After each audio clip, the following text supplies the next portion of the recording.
Kecelakaan maut terjadi di jalur wisata Bromo di Desa Boto, Kecamatan Lumbang, Kabupaten Probolinggo, Jawa Timur, Minggu siang.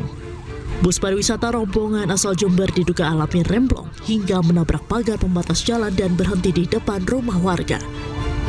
Bus mengangkut sekitar 55 wisatawan yang baru pulang dari wisata Gunung Bromo. Kecelakaan ini mengakibatkan 8 korban meninggal dunia dan belasan orang terluka. Terus terdengar suara kayak ledakan itu di sana. Dari sana ledakan pertama, pas ledakan benturan di ini tembok ini, lingkaran di situ. Rombongan apa ini, Pak? Kurang tahu, katanya dari Jember. Korban luka dan meninggal dunia dibawa ke rumah sakit terdekat. Hingga kini, polisi masih melakukan olah TKP dan penyelidikan untuk memastikan penyebab kecelakaan. Dari Probolinggo, Jawa Timur, Hana Purwadi, iNews melaporkan. Pemirsa, untuk mengetahui informasi selengkapnya kami telah terhubung dengan jurnalis iNews Bambang Sugiarto di Rumah Sakit Bina Sehat Jember. Baik, selamat pagi Bambang. Selamat pagi. Baik, ada berapa jumlah korban yang saat ini tengah dirawat di rumah sakit? Ya, saat ini korban luka yang masih dirawat di Rumah Sakit Bina Sehat Jember ada 15, sementara 2 masih berada di Rumah Sakit Probolinggo. Memang semalam 23 ambulan telah membawa 7 jenazah berikut 15 korban luka dari Probolinggo menuju Rumah Sakit Bina Sehat Jember. Korban yang meninggal dunia sudah disolatkan di area RSBS atau Rumah Sakit Bina Sehat Jember, kemudian langsung diserahkan kepada keluarganya. Sementara 15 korban luka mendapat perawatan intensif di Rumah Sakit Bina Sehat Jember sampai mereka akan pulih kembali. Sementara 2 korban luka saat ini masih berada di Rumah Sakit Probolinggo lantaran masih kondisinya kritis. Demikian. Baik, untuk korban luka-luka sendiri ini rata-rata mengalami luka beratkah atau luka ringankah, dan di mana saja titik-titik vital yang mengalami misalnya pendarahan atau bagaimana kondisi di sana yang dirawat? Ya, kebanyakan dari luka-luka yang dialami oleh korban adalah di bagian kaki dan tangannya. Ada juga yang patah, ada juga yang hanya menderita luka sedang.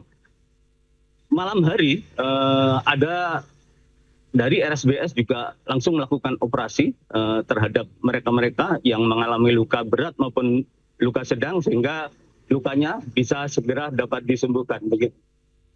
Baik, kemudian sementara yang korban meninggal dunia ini apakah sudah dikerahkan ke pihak keluarga dan sudah berapa keluarga yang menjemput dari almarhum? Ya, korban meninggal dunia ada 7 yang kemudian langsung diserahkan kepada keluarganya semalam di titik-titik di wilayah kota Jember. Namun 1 korban yang meninggal langsung diserahkan ke keluarganya dari Probolinggo menuju ke Madiun. Demikian. Baik, kemudian terkait dengan insiden kecelakaan ini bagaimana terkait dengan jaminan asuransi atau santunan untuk keluarga, baik itu korban meninggal dunia ataupun yang luka-luka? Ya, semalam petugas dari Jasara Harja juga mendatangi Rumah Sakit Bina Sehat Jember, juga sudah bertemu kepada keluarganya dan langsung mereka memberikan jasa atau santunan kepada keluarga yang ditinggalkan. Demikian, Mas. Baik, kemudian untuk hasil olah TKP seperti apa? Mengingat waktu kemarin ini sempat terjadi kemacetan karena proses evakuasi bus yang melintang seperti itu. Ya, posisi saya berada di Jember, Mas. Jadi olah TKP berada di Probolinggo, demikian. Baik, sementara untuk kondisi supir bus sendiri ini seperti apa? Ya, sejauh ini Polres Probolinggo namanya juga sudah memanggil dari supir bus tersebut untuk diperiksa terkait apa penyebab atau motif dari bus sehingga bus remblong kemudian berakibat kepada korban-korban meninggal dari kecelakaan tersebut. Baik, terima kasih Bambang Sugiarto melaporkan langsung dari Rumah Sakit Bina Sehat Jember. Selamat bertugas kembali dan salam sehat. Terima kasih banyak. Pemirsa, sementara itu 8 orang korban tewas dan belasan penumpang yang mengalami luka-luka dibawa ke beberapa puskesmas. Salah satunya adalah Puskesmas Sukapura, Probolinggo. Mas, yang ini kosongin ya. Ambil khusus bawah.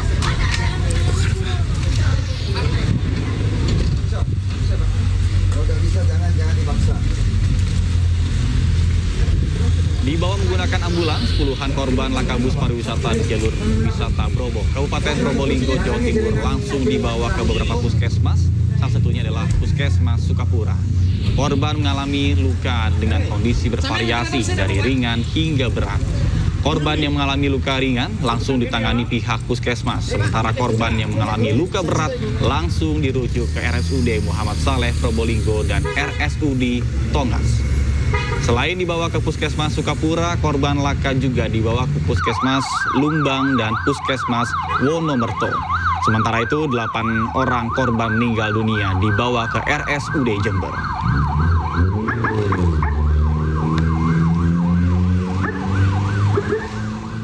Informasi lainnya pemirsa, korban banjir bandang di Nagekeo NTT bertambah. 1 warga meninggal dunia setelah dirawat di RSUD Air Ramo Minggu sore. Isak tangis keluarga pecah saat korban diserahkan ke pihak keluarga.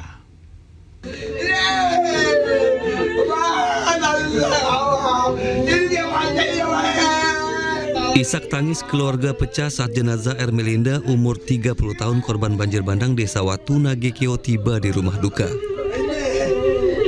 Korban meninggal dunia usai dirawat 5 hari di RSUD Air Ramo.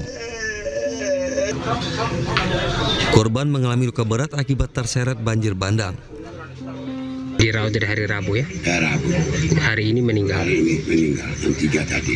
Yang ini meninggal apa itu pada saat kejadian, apakah dia mengalami luka-luka atau gimana? Yang meninggal. Yang ini Ibu Ermelinda. Ini memang luka-luka. Sehingga dia sempat dilarikan ke rumah sakit. Rumah sakit daerah Ramo, tapi tidak tertolong. Total korban bencana banjir meninggal 6 orang, sementara 3 orang masih dalam pencarian. Dari Nagekeo NTT, Joni Nura Ainis melaporkan. Pemirsa, seorang anggota TNI dari Kodim 0707 Wonosobo, Jawa Tengah tewas dianiaya saat melerai keributan di sebuah rumah makan. Warga yang marah merusak resto dan membakar ban.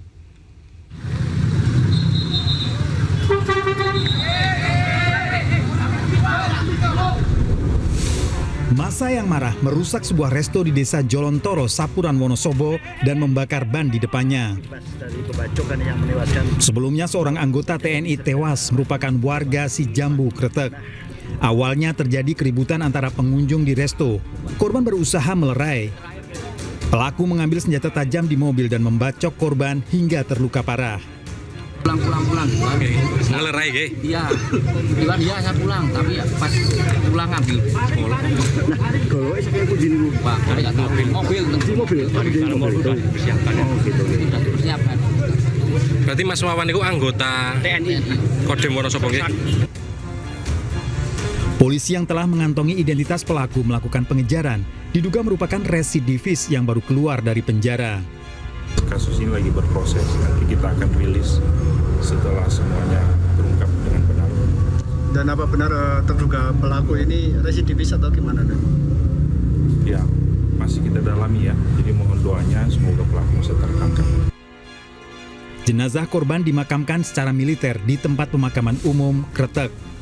Kini di tempat kejadian perkara telah dipasangi garis polisi dan dijaga aparat. Dari Wonosobo, Jawa Tengah, Didik Dono Hartono, iNews melaporkan. Pemirsa, polisi menggerebek rumah yang digunakan sebagai tempat penampungan motor curian di kawasan Matraman, Jakarta Timur. Sebanyak 12 motor hasil curian berhasil diamankan, berikut 5 orang pelaku serta senjata api yang digunakan untuk melakukan aksi pencurian.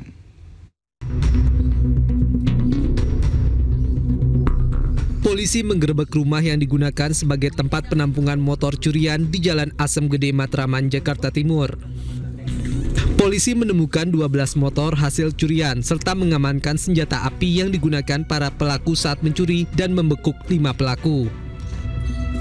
Hasil pengungkapan ini berawal dari laporan masyarakat yang menjadi korban pencurian motor di kawasan Utan Kayu Selatan. Saat dilakukan pelacakan oleh petugas, motor curian tersebut tersimpan di dalam rumah kontrakan. Ungkap aku 363, kurang lebih dia belasan motor, nanti kita lakukan pendalaman ya. Bang, itu gudang atau apa bang ya? Gudang. Ada senpinya bang? Ada senpi 3. Sementara warga sekitar mengaku tidak mengetahui bahwa rumah yang berada di tengah-tengah pemukiman warga itu dijadikan tempat penampungan motor hasil curian. Pemilik rumah mengaku bahwa rumah tersebut adalah bengkel motor. Para pelaku dan barang bukti sepeda motor dibawa ke Mapolres Metro Jakarta Timur guna penyelidikan lebih lanjut.